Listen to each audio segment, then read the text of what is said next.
All right, welcome into another edition of the Good and Plenty podcast. I'm your host, Jeff Goodman, and we are just 1 week away from the college basketball season. Champions Classic should be absolutely terrific. Duke, Kansas, then Michigan State, Kentucky, two great games, great way to open the college basketball season. And we've got a great show for you today. We've got none other than the Athletics' Dana O'Neill coming off a big-time trip to New Zealand, where she saw R.J. Hampton, a potential lottery pick in LaMelo Ball. We'll talk to her about her trip. We'll also talk, since she has interviewed quite a few players and been around quite a few players, her favorite players to interview, and maybe our least favorite as well. Overrated team, most underrated team, and we'll also discuss, since we were both down in Memphis, Penny Hardaway and James Wiseman. Remember, today's show is brought to you in part by betonline.ag. Go to betonline.ag and use the promo code CLNS50 to receive a 50% bonus. And make sure you subscribe to the pod wherever you listen to your pods. Do that on iTunes, Stitcher, wherever. And give us your feedback, your reviews. We can always use the help to make the podcast better. We'll have it every single week from here on out, talking college hoops on the Good and Plenty podcast. And you can also subscribe to the NBA podcast I do with Bob Ryan, none other than Bob Ryan. And that is the Ryan and Goodman podcast, where we'll do that every single week. And that'll be primarily NBA, but we'll talk some college there too and whatnot. But let's get to it. All right, Dana, fresh off a big trip to New Zealand, where you just vacationed, right? That's all you did is check out New Zealand, and after that, 20-hour flight? Well, I don't even know. It was like 15 hours plus like the time change. All I know is I left on Sunday and somewhere Monday just went away. I didn't get a Monday. I got there on Tuesday. That was really bizarre. And then I went hanging out and just sat on the beaches and just chilled out. Yeah, it was super easy. and I understand you love United Airlines now. Now, if you had to rank the airlines from top to bottom, United would clearly be number one for you. Yeah, they'd somewhere be right beneath a carrier pigeon at this point. So I got there on Tuesday. My luggage came back to Philadelphia on Saturday. They never made it to New Zealand. And unlike you, I do actually dress nicely, so I had to go buy clothes, Jeff. So it was a little bit complicated. Listen, if my daughter, or wife or daughter, my wife could probably handle it better than my 16-year-old daughter, but it would be the makeup and the hair products and all that garbage that would crush them. What did you end up doing? Did you buy a whole new wardrobe and everything? Yeah, essentially, I knew with the time and everything else, the luggage wasn't going to get there anytime soon. So fortunately, I was in downtown Auckland, and there was a store called Cotton On. I have no idea what it is, but they had clothes and everything. So I bought clothes. I bought everything I needed. I found a drugstore. I used a dry cleaning service at the hotel who knew they had one. I now learned all these things, got creative. Yeah, it was a total fiasco. I had no shoes because I had sneakers. I had nothing. At one point I texted, people does anybody have extra clothes in New Zealand? I didn't know where to go. It was. And then I had to buy a bag to fly it all home because I never got my luggage. That was the kick in the rear end. I had to buy a bag for my new clothes. It was awful. The Athletic had no idea what they were getting into when they sent you on this trip, and to get your expense reports now. I know, and I will say I texted them, do we have a policy for this? And they were like, no, but we'll just make one up on the fly. Submit the receipts, and we'll reimburse you whenever. Then we'll go out Air New Zealand and United afterwards. But yeah, I was like, I can't literally be here for 4 days in the same clothes. I can't. So what am I supposed to do? Yeah, it was a debacle. Thank God I was staying in a place that actually had clothing, and thank God they spoke. I'm in New Zealand, at least I'm in a place that speaks English. Otherwise, I think I just probably would have gotten on a plane and flown back home and said, "Screw it, I can't deal with this. It's too much." Yeah, totally different for a guy. A guy we would have bought different for a guy. Yeah, 2 pairs of jeans, 4 T-shirts, and I would have been good to go. And 4 T-shirts and 1 blazer, and you would have called it, and nobody would have been the wiser. Yeah, maybe 2 pairs of underwear and just reverse them, and we would have been good. Yeah. And you could have worn sneakers with your jeans, and nobody would have thought you looked like an idiot. Exactly. I'm like, come on, man. I don't have my flat iron. My hair's all curly. It was a debacle. Well, I just want to know. Fortunately, I'll never see those people again in New Zealand. They don't even know what I really look like. Would it have had freaked you out a little bit more 15 or 20 years ago? Oh, no, definitely. I mean, 20 years ago, yeah, because, I mean, I would have been, like, not used to traveling and not nearly as sort of, I don't know, I would not have been nearly so fearless to go after the airlines and everyone else and even ask my company to help pay for it. I would have just sat there and probably just cried. And also, like, look, I mean, I would have cared more. But I will say the older you get, the more makeup you need. So it cuts both ways, Jeff. It's really hard. It's really hard. What did United Airlines do? Anything? Well, so here's the thing. Like, this is the kick in the rear end. So United Airlines said it was Air New Zealand's fault, and Air New Zealand said it was United's fault because the bags got lost somewhere in transition in Chicago. So far, I have gotten money from Air New Zealand to the whopping tune of $74 American money for 5 days worth of clothing. I was like, dude, like, I can't even, like, are you kidding me? Even as frugal as I was. So, yeah, they're in the process of trying to help. United has done absolutely nothing, like not even apologized. Like, wow. Yeah, not our fault, not our problem. It's like, yeah, but you guys, like, were the people that took my bag in Philadelphia. Like, I can't. Don't get me started because, like, I was feeling good about all this. I was home. The good news is I had less laundry to do when I got home. That's true. I'll just unpack the bag and put it all away again. It's like it never happened. One more piece of luggage, though. That's the only problem. I only bought I only bought a carry-on. I'm like, there's no way in hell anyone's taking my check bag anywhere now. I'm carrying it all on, man. So if it doesn't fit in the bag, it's staying in the hotel. So I bought a small duffel bag. It was a debacle, but so we'll see how it goes. I'm still in negotiations, I guess you could say, with Air New Zealand. But the best part was when I came back through the U.S., I had a carry-on, and I stupidly, like, being dishonest, said that I had, like, honey in my carry-on, even though they don't x-ray the bag. Yeah. And so then I had to go into agriculture in Houston. I'm like, there's, like, dogs and stuff. Who does that? You have to know how to answer the questions. You lie. Does it me? I'm an idiot. That's who does it. That too. Listen, so, yeah, rule number one. Hang out in agriculture. Rule number one, never check your bags. Like, when I go for a week and a half, I'm going to find a way to pack it in there. New Zealand, dude. Like, I wasn't going 2 days to Kansas. Like, listen, we did, my wife, daughter, and I did 10 days, 12 days, whatever we did, to Portugal, Barcelona, and Amsterdam. We didn't check a bag.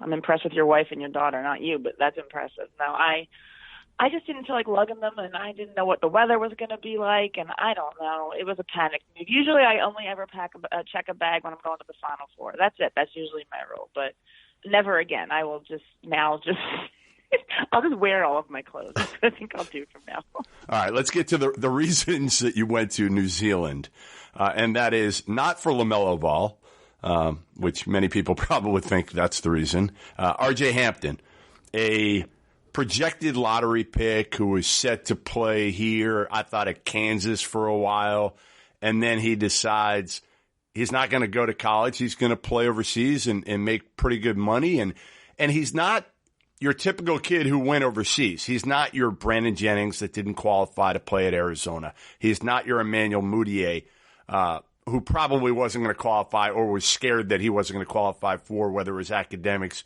or amateurism. He's a guy who did it really and made the decision on his own.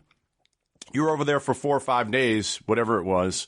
What did you think of him and the situation over there, and now comparing it to college and what because none of us have really been over there and seen it and lived it for a few days and his whole situation. Good move, bad move, still to be determined? Well, I don't think it's going to affect him. I think barring something cataclysmic, he's going to be a first-round draft pick if he plays in New Zealand or if he played at Kansas. So, I think the risk was, he's sort of out of sight, out of mind. You fall a little bit because they don't know the competition that he's getting. But other than that, I don't think there was a massive risk. I think the experience is more difficult basketball-wise than he thought it was going to be. He's very candid about that when I spoke to him and his family. It's like, it's not bad. I'll qualify that, but it's hard. I mean, he's playing against men. He's playing against 32-year-old guys in a league that's pretty brutal. They're not like the NBA. They don't call much. So I think it's been more challenging than he expected it to in that regard. But I think in the long run, I think he'll be better for that because it's not so easy. But he's really interesting. He's an interesting kid. He's bright.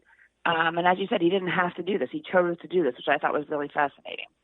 Who do you think it was who convinced him to do this? Because a kid, for the most part, I mean, come on, most kids. He doesn't know. Yeah, they can't find New Zealand on a map. Right. I mean, he didn't do this on his own.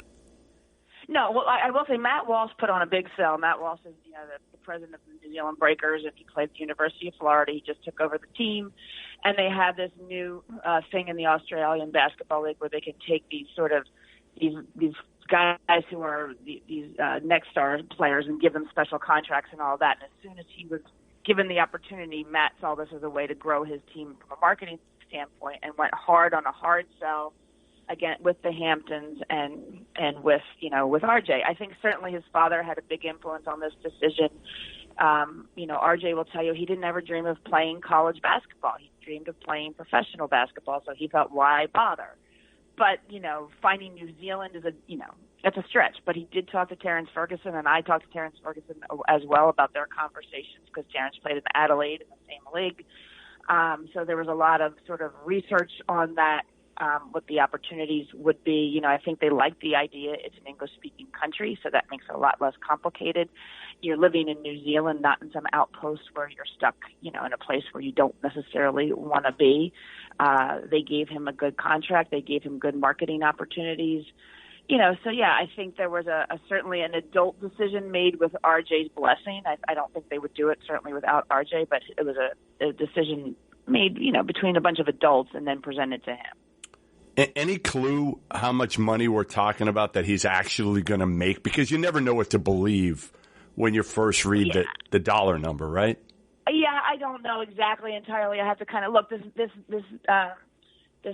program that they have with the league over there allows them to pay extra money. I think closer to like $200,000, and then he's got a new shoe deal. So, and there's all kinds of marketing stuff. He's being followed around by a camera crew. There's some kind of a CD thing coming out in January. So there's all sorts of money available. I did ask him, and I asked other people, like, look, let's pretend the NCAA had the NIL situation, figured out by then. Would you have looked harder at playing in college because you might have been able to make some money? And everyone agreed that, yeah, maybe I would have.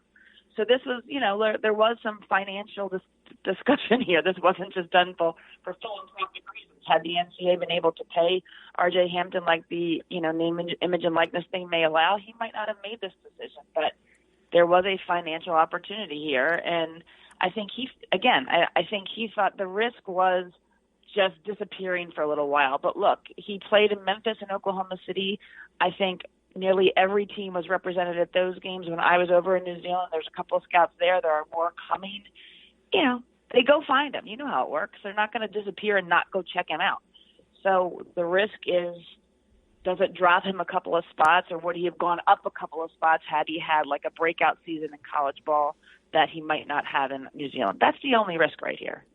Yeah, I've talked to a bunch of NBA guys lately about RJ, and most will say he's in that 10 to 15 range. Yeah.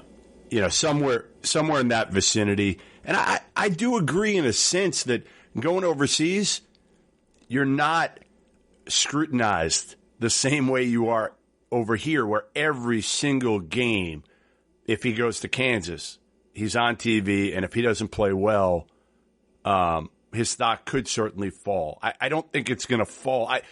Let's put it this way. I think his ranking, his stock is more solidified over there than it would be over here. And, he's a guy whose body, certainly you look at him and he's got a long way to go in terms of body and skill set, in terms of his shot to be a high lottery pick. So I think he's probably protected himself a little bit better in a sense by being over there, because they're not going to watch every single game. And guys are going to go over there, and if he has a good game or two, that's all some of these NBA guys are going to see. They're going to see a snippet of maybe a game and maybe a couple practices, as opposed to 35 games if he goes to Kansas. Yeah, absolutely. Look, I can tell you when I went to the game the other night, I was the media. I mean, it's not like, there was no other. I think they had a small write-up in the newspaper I saw the next day, so there's some local dude there covering it. But, if you look at the New Zealand newspapers, it's like the NFL is here. It's like there's 17 pages on the rugby team, and there's one, half a page on the Breakers. So he's not. They don't have a big TV deal, so, there's nowhere to watch them. There were 8,000 people in the arena, and most of them were just happy to be there, happy for the show. So, yeah, the scrutiny is considerably less there. And, look, I mean, I will say the one good thing about this particular team is there's actual coaching. He's not just being allowed to go out there and jack shots. He's been pulled out of games. There's actual game plans going on. They want to win games. He's playing alongside Scotty Hobson, who played at Tennessee, who's, an older player, an older American who's been through the ringer, can learn a few things from him here and there. So, yeah, I mean, I think the interesting thing to me is talking to them is they are very candid that it's not easy. There has been, push and pull about playing time. There has been push and pull about how he's being used. There's boredom. I mean, granted his family is there, but it's not like you got college classes to fill. There's a lot of downtime. He's far, far away. He said he misses Halloween, goofy things. It's not easy. He's 18. So, I think it's important that he's admitting all of that. And, I asked him, is this going to be a success? And is it a success? And he said, I don't regret my decision, but I'm not going to deem it a success or a failure until it's over, which is a really smart place to come from. I mean, it's too early. He's been there for a handful of games right now. But already he's realizing, it's not for everyone. Definitely the risk-reward thing is that's legit, but it is more difficult than going to Kansas and having 7 coaches in charge of making sure you wake up in the morning, getting you to study hall, feeding you your food, basically itemizing your entire day with something and structuring your entire day with something to do and be in charge of you. There's a lot of time where RJ's in charge of RJ.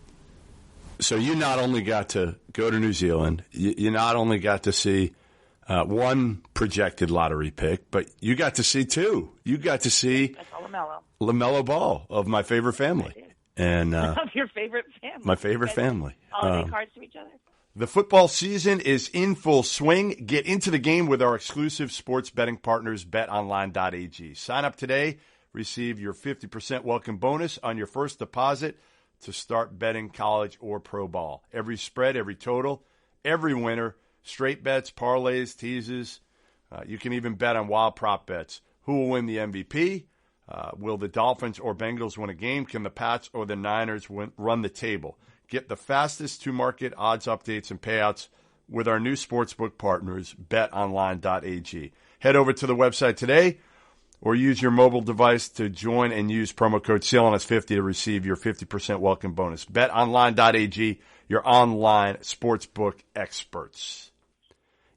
I hope, and I've said this many a time, like when I last dealt with LaMelo and LeVar and Jello, Melo was only like 16.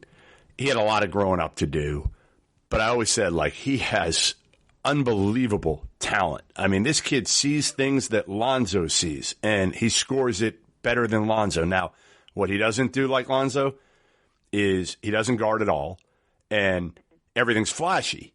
As opposed to Lonzo, everything's simple. But this kid, again, has an inordinate amount of talent, and it wouldn't shock me if he goes somewhere in the top 5. I think I have him 5 in my mock draft. Did you spend any time with him? Did you just watch him play? Does he appear to have matured? I mean, I didn't spend a whole lot of time with him. After the game was over, he hung out with RJ and RJ's family for quite some time in the hallways and in a little green room. They sat and chatted, and I kind of observed them kind of hanging out. I talked to him very briefly after the game. I mean, he was okay. He wasn't great. In his defense, he didn't know I was there. He didn't know I was coming. You know what I mean? RJ was in on me being I went to RJ's house and hung out. This was a whole thing. Yeah. LaMelo didn't know some American reporter was going to be sitting there after the game asking him questions. So he was fine, not terribly chatty, but whatever. His game, I will tell you, is exactly as you called it. Look, there is so much talent and so much ability there, and he does do things that are breathtaking at some points, but there is still that that essence of flash. He's got to go up and kick the leg, and he's got to jack threes when you probably really shouldn't be jacking threes.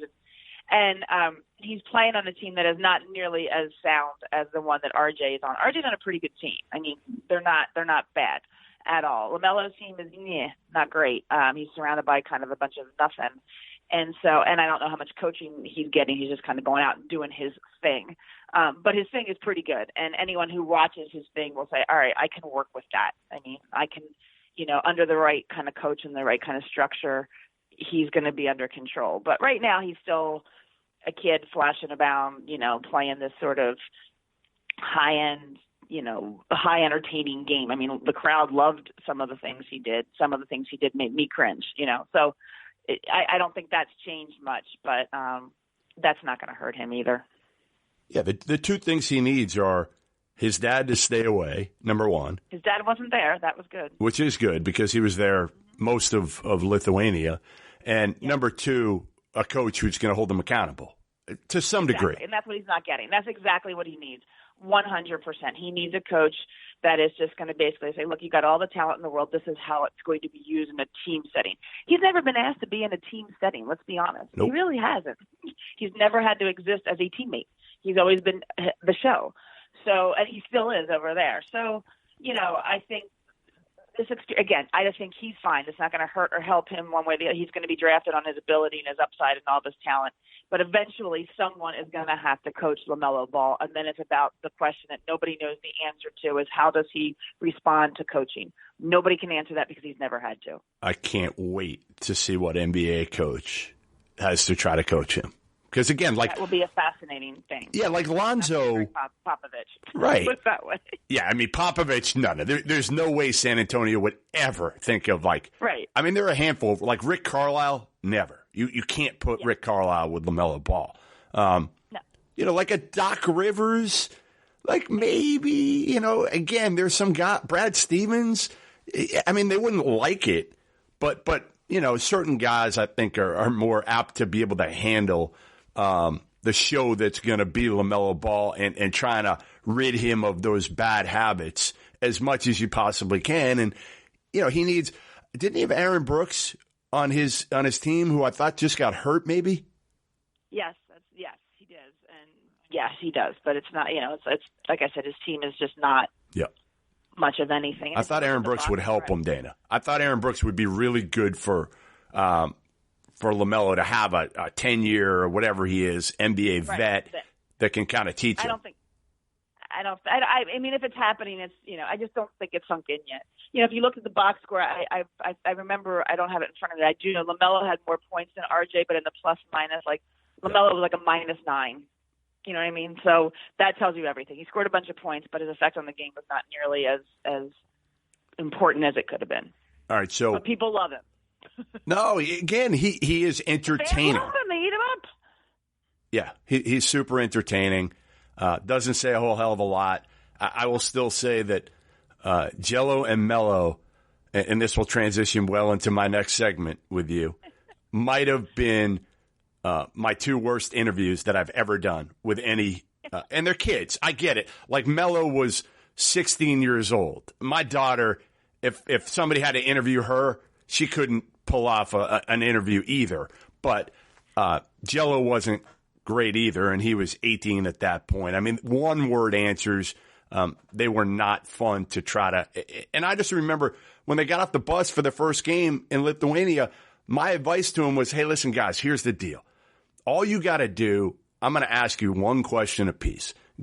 Look into the camera or look at me, smile, because everybody back home is going to see it, and give me more than one-word answers. That's all. Like, I'm trying to help them here. I'm telling their whole crew, LeVar, that idiot Allen Foster who took him for $1 million plus, whatever. So I'm trying to help them. And here we go. They get off the bus, the van, and camera, me, hey, Jello, what do you think about your professional debut? How you doing? Good. I'm like, you got to be kidding me. Like, what the hell? Like, smile. Like, I'm trying to help you here as much as possible. But anyway, all right. So to segment in, you've done a ton of features. You've done a ton of interviews over the years. Give me 1, 2, or 3 of your favorite people that you've ever interviewed? So I thought about this because I had to think about like people that I just enjoyed and people who were just good storytellers and great talkers. So, and the first one that came to my mind is mostly because, I don't think he was a great interview in general, but the experience that I had with him was so bizarrely entertaining that I went Michael Beasley when he was at Kansas. Wow. Like yeah, I know. I'm going back, right? No. Not even that you're going back, that you're going to Michael Beasley of all people. But you have to understand, like, the better part of my day that I spent with him was him debating whether or not he was going to go get a tattoo, and his mom didn't want to get him another tattoo, and him having this conversation with me about whether he should get a tattoo, and debating whether I could go along if he got the tattoo. And it was just like, and he was so bizarrely interesting about the whole thing that I will never forget that day. Maybe it's because I'm like an old suburban mom and I'm never going to get a tattoo. And the whole day was so bizarre that I enjoyed it. But he was the first person that jumped out of my mind. I know that's bizarre, right? Crazy. Other people, Kyle Lowry back in the day when he was at Villanova, because he just said anything, and I love anybody that says anything. He never apologized. He didn't talk about Villanova basketball and all that crap that Jay Wright preaches. He just said what the truth was. He was another really good one. I thought, he was not a great interview on camera, but I think he was sort of one of those self-deprecatingly funny people with Cody Zeller. Did you like Cody? Interesting one. Yeah, I wouldn't have guessed that one either. I mean, like, I didn't spend a ton of time around Cody, but some, and never knew that. Yeah, I thought he was really funny, and I loved Buddy Hield. I loved the stories that Buddy told. I mean, you spent more time with Buddy than I did. Yeah, no, Buddy's phenomenal. Just the only hard part I had sometimes was understanding every one of Buddy's words because of his accent. Yeah, but I thought he was just a great talker who would sit there and just talk with you for hours. And I just thought he was interesting. But, I mean, it's hard. And, of course, like, my always fallback person is Austin Hatch from Michigan because, like, he's just the most amazing human being I've ever spoken to in my life. So that's the easy giveaway there. But just because that was his story and how he told it. So, but that's a hard question. Who did you say? Because I forgot people. I'm going to go back. I'm going to give you a Villanova one that's not Kyle Lowry. Can you guess my Villanova one? Is it Arch? No, Jason Frazier. Jason was good. Yeah, Jason's a good one. That's a good one. That's true. He was always so polite, though. He was. You know who's great now? Who I was just with in the Celtics locker room the other night? You spent time with him too. Is Grant Williams. Oh, great. Yeah, Grant Williams and Admiral Schofield would make my top of the most recent. They were both. Grant is phenomenal. I agree with you. That's a very good call. I'll give you the best one, and I'm giving you a tip here. I'm going to give you the best one in college basketball right now. Okay. Georgie Bezhanishvili. Yes, Shannon Ryan has told me frequently how phenomenally entertaining he is. No, he's the best in college basketball. Period. Like, I'll put him against anyone with his story, and don't steal the story because I'm going to go down and do it on camera at some point. But his story is amazing, and the fact of how not only open he is with the story, but his personality to go along with his openness is elite level. Like, this kid is awesome. Like, I root for him. We actually stood because he was staying on the same floor as me before Big Ten Media Day in Chicago. So it was the night before Big Ten Media Day, and I go up to my room at, I don't know, must have been 11 o'clock at night. I walk up after grabbing something to eat or something, and he's in the hallway, just standing kind of outside of his door.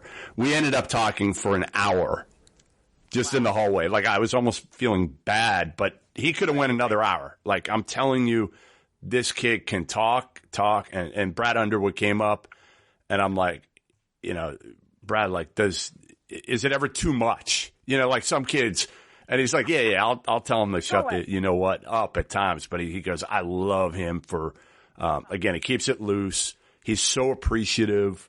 So his story, again, just don't steal it from me because well, Shannon Ryan, I know, talked to him last year from Chicago Tribune. She wrote it, yeah. He was wildly entertaining and how awesome he was. So that's a good one. I have not met him, so I can't vouch for it, but I will go steal your story tomorrow, and I'm on a plane.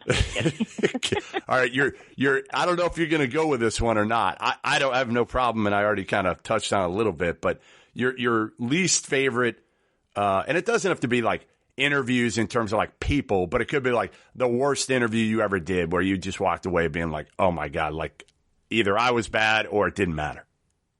Well, I mean, first of all, I will preface the worst interviews ever conducted are any done on a podium or with anybody else, like a sports information person or somebody else in a room, right? Because kids don't loosen up, like they're just too uptight. So, I think that's part of it. I honestly struggle to come up with some. I mean, I came up with people who I really like as people, who just never translated as great interviews because they were just too, I don't know, nice or boring. Like Jalen Brunson. I love Jalen Brunson. He's a great kid, and he was a great basketball player. And I squeezed the story out of him as best, and it was a good story. But he's the nicest kid, but he was just a boring interview. I mean, I've been around Villanova a lot, and anybody who uses the terms Villanova basketball like 25 times in the course of an interview is a bad interview as far as I'm concerned. Because it doesn't mean anything, and Jay's got them all so brainwashed. So, like, I'm sure I'm thinking of other, like, there have been some people that have just been boring. I mean, and again, like, I always am afraid to say bad things because they're 18 to I got one for you. Like, again, I got a good one. She's not that interesting. Who? Go. Boring. Andrew Wiggins. Yeah. Quiet. Yeah. Like, almost shy. And still is. Like, from what I'm told, he's still kind of that way. Just, again, like, I don't know if boring is the right word, but more of just super shy, doesn't want to do the interviews. Here's one of the worst interviews I ever did. It was with a guy that I didn't expect at all, Jahlil Okafor, who had always been really good, right? Like, didn't say a ton, but, like, nice. Like, I walked away feeling like it was always a pretty good interview. And he's playing his debut against the Celtics with the Sixers. And I walked away saying, like, that might have been one of the worst interviews I've ever done. It wasn't just me. There were a few other people there, too. And honestly, I look back and I think to myself, I think a lot of it was he did not want to be playing for the Sixers. He was miserable. Well, probably, yeah. That's probably, for sure. If you think about that, that's a very good point. Yeah. I mean, I always think, like, sometimes, like, okay, I think there's this expectation that these guys are like great basketball players, ergo they have to be wildly interesting people. Sometimes they're just really good basketball players. Yeah. You know what I mean? Like, they're not that interesting. They don't have a great backstory. They don't have anything. They're just dudes that are good at basketball. And then we want them to be like really interesting and entertaining. And they're not. They're 18. So I don't know. Sometimes I blame the expectations on them a little bit because it's just, again, I have an 18-year-old daughter. I love her to pieces. I think she's fascinating. Nobody else would. That's okay, I'm always, I find that sometimes our expectations are probably too big. And like I said, I just feel like some of these kids are just naturally introverted and shy, and they don't really want to talk to us. So I have a harder time coming up with a list of bad ones because I think maybe I mute them or I forget them. I just don't write them. I don't remember. I have a shorter list of those.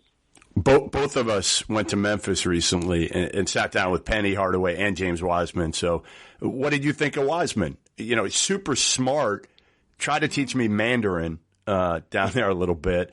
And, I don't know.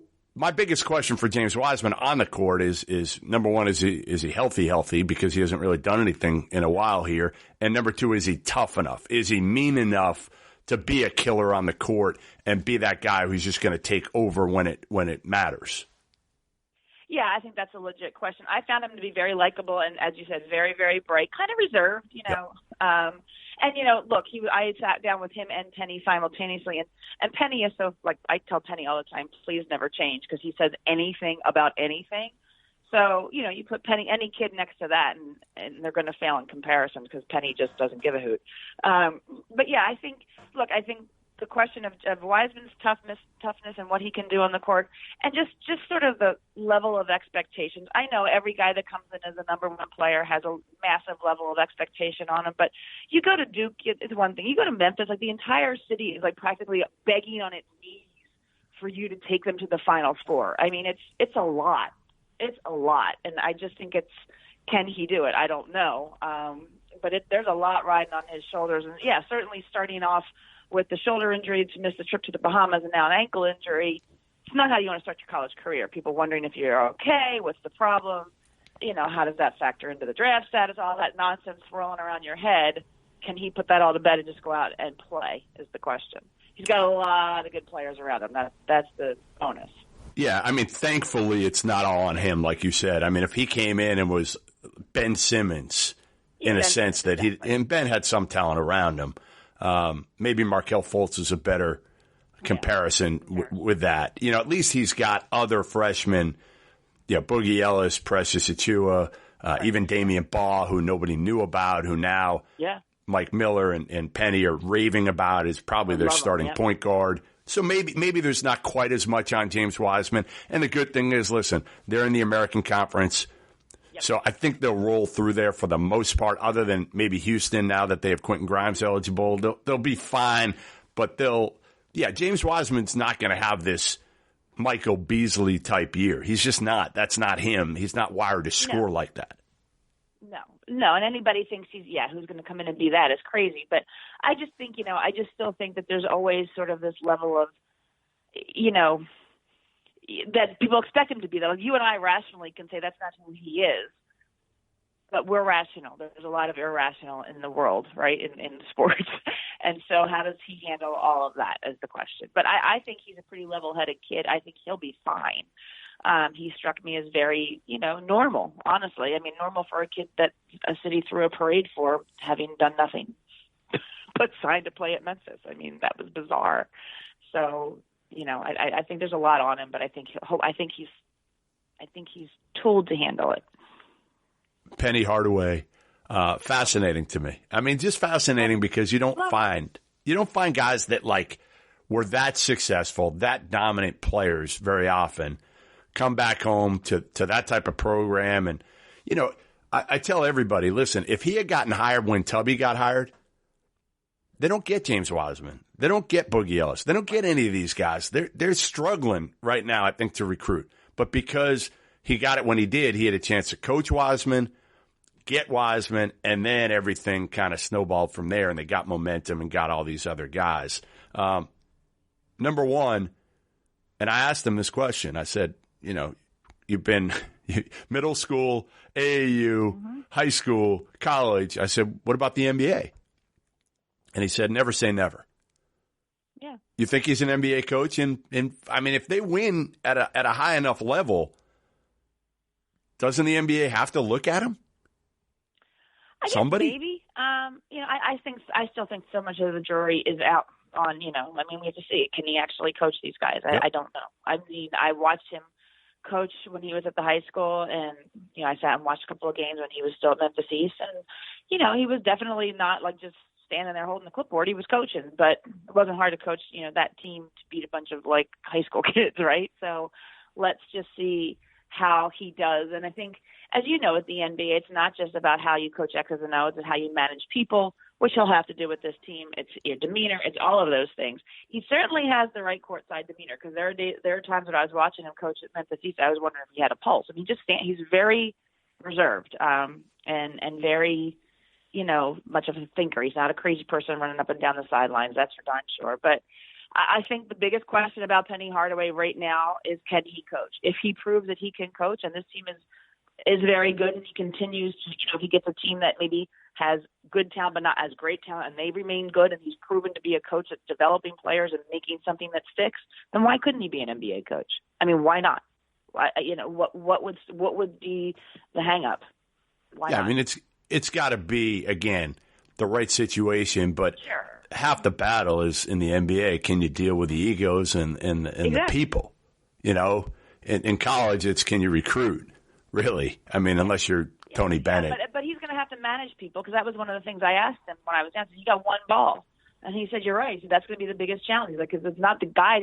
Every one of these guys has 7 people in their ear. He said, I know it. He said, and I know we have one ball. And he said, that's going to be the hardest thing. So if he can, I think managing college egos is different than managing NBA egos, but the same idea. It's if you, especially at that level, that many talented players. So that's going to be part of his test this year. If he can prove to handle that, Why not? I mean, why not? I don't see.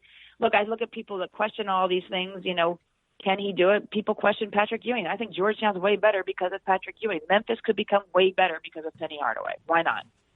All right, so let's go to Georgetown, because my take on Georgetown is this is a huge year for Patrick Ewing. Huge year. Like, what people don't understand is, for me, Georgetown should be an NCAA tournament team every single year. Like, I think it's the best job in the league. I think it's a better job. Take away recent success. I think it's a better job than Villanova. They're close, but I give it the edge. The facilities probably comparable right now, although I'd probably give the edge to Georgetown. There's more players in the immediate area of Georgetown than there are of Villanova. So my take is, like, if you're Patrick Ewing, this is year 3. You've got 2 really good guards, and Akinjo's, I think, terrific. And you add the NC State transfer, Omar Yurtseven. Yeah, Yurtseven. There's no reason. Like, if he doesn't get to the NCAA tournament, then there's concern. They should be maybe not a lock, but close to a lock to make the tournament. Yeah, I think so, but I think they are. I think they're actually they have been, like, I've been touting Georgetown as my, sleeper team, not in the top 25 that deserves to be, all that stuff, because I do think that he has made that team better. I think they play harder than, people thought they would. I think he's coaching. I think he's made the guys he has better, and I do agree. Adding Yurtseven in, I mean, he's got what he needs on the inside to go with the guards that he had last year. There's really no reason that he doesn't make the NCAA tournament, but I actually believe that they will. I do. I think they're a really good and sound team. Yeah, it's a huge year for him. I totally agree with you. But I think he's done a really good job with this program. I do. I mean, if you remember, I love John Thompson III as much as any person. I do. He's a great guy. But they were pretty much in a very stagnant place there, as a program, and they're not anymore. So they're your team that should be in the top 25 that isn't. I got Washington as mine. I got Washington. I just think, Isaiah Stewart, McDaniels, 2 top 10 draft picks likely. Quade Green, not that he's phenomenal, but he'll give him toughness. So Washington's my team that I think should be in the top 25 that wasn't. What about your most overrated team in the top 10 right now is who? Well, it's Louisville, because look, I'm not saying they don't have guys. They have guys, but they were 20-14 last year, and they lost to a crappy Minnesota team in the first round of the NCAA tournament. Now they're going to the Final Four? Like, really? That's crazy to me. I think they're good. Don't get me wrong. And I think Chris Mack has done a great job in a horrible situation, and I think they're going to be a very good team. But I just think the leap that they're being – it's not even the ranking. It's like this foregone conclusion that this is a Final Four team. I'm like, based on what? Based on what? Like, losing to Minnesota? They lost to Richard Pitino in Minnesota. Richard Pitino was going to get fired. I don't get it. Yeah, I think it's based on Jordan Moore coming back and this really good recruiting class coming in. Correct. But correct. I get that. Here's my worry. Again, I'm going on more than just that. Yeah. Oh, and you're right. Like, there's questions, right? Stephen Enoch's never been consistent. And my biggest concern is point guard play.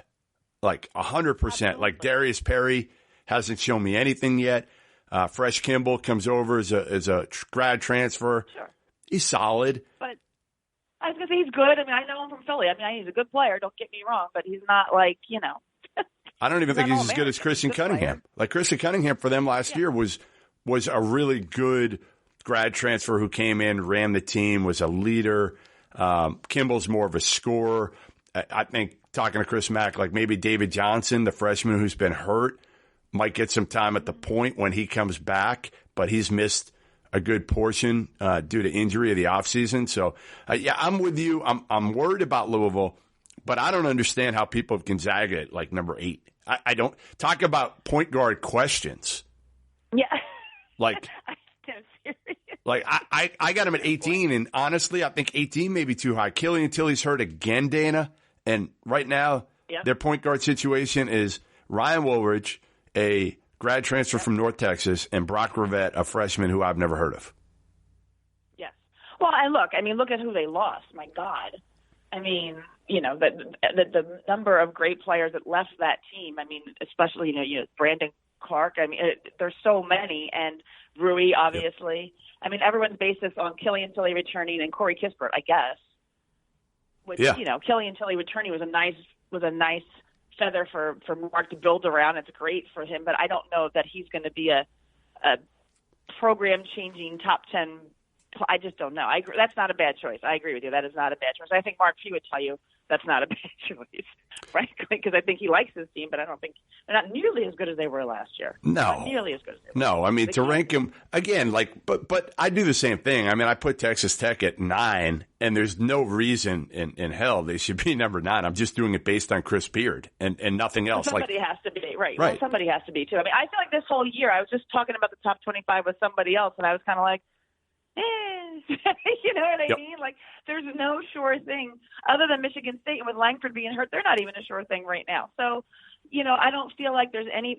I think there's a lot of based on past experiences of the coach and a couple of guys coming back, right? I mean, if you look at everybody that you're talking about, maybe Kansas is not in that boat too. You can say Kansas is pretty much legit, but how many teams can you look at them and say they're really loaded, they got what they need? We're basically based on Chris Beard knows what he's doing. Mark Few can figure this out. Yep. He's got a couple. Tony Bennett, right? Tony Bennett, no matter what. Tony Bennett. Yep. Tony Bennett can make 2 guys into like a Final Four team. Sure, why not? Villanova, Brian Antoine's not playing, but Jay will figure it out. It's all good.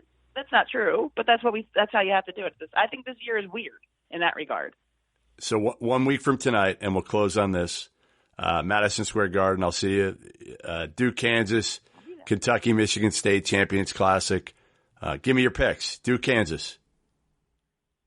Well, I think Kansas. I just think they just have more of a sure thing, more reliable players right now that I can count on to win a game this early in the season. That's not saying that Duke might not catch up and be as good as later in the year. I just think Duke has too many question marks and too much youth to beat Kansas in a game like this on Tuesday. And my guess is you will for the same or similar reasons, you will probably pick Michigan State over Kentucky. Yeah, I will. Even though Langford's out, that makes me a little bit uneasy because look, he's a big part of the game. But yeah, I think Kentucky is going to be good. And look, they're older than some John Calipari teams are. I get it, but I just feel like right now on November 5th, Michigan State is more well equipped to handle a game of that magnitude on that stage, and that means I'm going to be dead wrong on both cases. By the way, what do you think? Yeah, I'm doing the same. I mean, I'm going to go with veterans on the first day of the season. But as we saw a year ago, when Kentucky got throttled, you have no idea what to expect this early. I mean, that's the one thing. You might have thought Kentucky was going to lose that game to Duke, but not in the manner that they did. Not like that. Right. No. So I think something crazy will happen. Again, you just never know. Madison Square Garden, first games. You don't know what to expect, and especially with Kansas, like Doak was out all of last year. Right. How's he going to come back? Michigan State, like you said, without Langford, and Duke and Kentucky are still, Duke and Kentucky. So you never know. While they don't have as much high end talent this year as they've had in the past, who knows how they react? So, listen, thanks for jumping on. Appreciate it, especially. In the wake of your luggage mishap. I'm glad you got all your stuff back, and you got a new. I'm never traveling again. You got a new wardrobe now out of this, so you should be happy. I got a new wardrobe. I got a fully New Zealand wardrobe. There you go. Exactly. All right. Well, I'll see you next week in New York. Thanks, Jeff. Thanks, Dana.